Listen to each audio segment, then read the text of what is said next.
Talim is Gandhiji's scheme of experiential learning, which he proposed as part of the Wardha scheme of education in 1937-38, when he was working on a scheme of education from his Sevagram ashram in Wardha, where free and compulsory education is to be provided to all children from 7 to 14 years of age, is what is proposed in this scheme.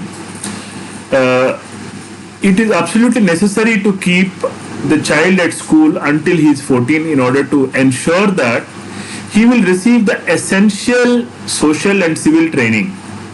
He becomes a better citizen, and his literary training will make him so well versed that he will not lapse back into the illiteracy.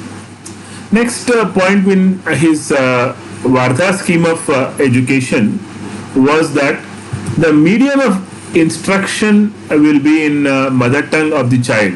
The basic premise was that when the education is in his mother tongue, the child can express himself and herself freely, and also prevent the intrusion of the foreign medium of education. Without the capacity to speak effectively and to read and write correctly and lucidly, no one can develop precision of thought or clarity of ideas. This is the point which Gandhiji was very particular about.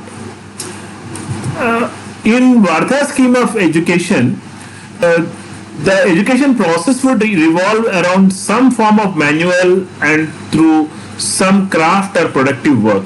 The development of child's ability must be closely related to the activities of the life and not isolated from it as bookish education and failing to support the complete development of the child.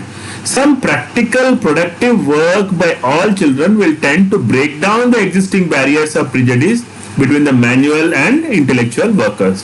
The choice of craft is to be as such. It should produce marketable articles, should have rich educative possibilities, relate to the environment of the child, and it should satisfy some social need, and it should be economically paying.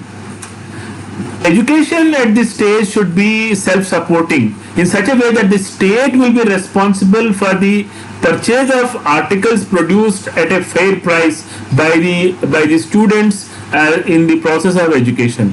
To prevent turning of basic schools to bad factories exploiting the children, the teachers have to be paid directly from the state treasury, and other expenditure must be met through public and private resources. The outcome of such an education is that the child at the age of 14, after finishing 7 years course, would be capable of earning. Productive education then would swing the children into schools, solve the problem of education for citizenship, and cut at the root of unemployment. The ideal of citizenship should be kept at the forefront. Basic education must assist in developing the natural abilities and efficiency of a child, which is reflected through activities and achievements of the group or shared life in a society. This can be achieved by the positive use of child's powers and capabilities in occupations having social meaning. The scheme strives to lay the foundations of ideal citizenship through cooperative activities. The child develops into a socialized individual through contributions to others' welfare, developing morality and character. As part of this scheme, Gandhiji also proposed that education should be in harmony with the genius of our people, the Indian people. And the imposition of Western knowledge and culture through the medium of foreign language has vitiated the system of education. It is neither responsive to the realistic elements of the present situation nor inspired by any life-giving and creative ideal devoid of conception of the new cooperative social order. Gandhiji's scheme of this Talim had the aspect also relating to a bringing out of a new cooperative social order based on truth and non-violence. Any education without the basis of truth and non-violence is irrelevant, and British Indian education did not consider Indian culture and traditions based, because they based their education based on competition and exploitation. The society turned into a competitive, bringing about economic disparity between people, cities, and villages. This is what is to be avoided as part of the basic education. Basic education aims at imparting the future citizens a true sense of personal worth, dignity, and efficiency. The scheme will strengthen in the desire for self-improvement and social service in a cooperative way.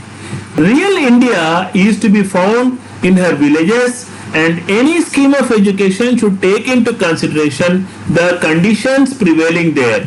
The new scheme, that is the Varda scheme, at that time was also called as Talim because it was a new scheme. Now it continues to hold the same name of Talim. That this new scheme will aim at giving the citizens of the future a keen sense of personal worth, dignity, and efficiency. All will strengthen in them the need for self improvement and social service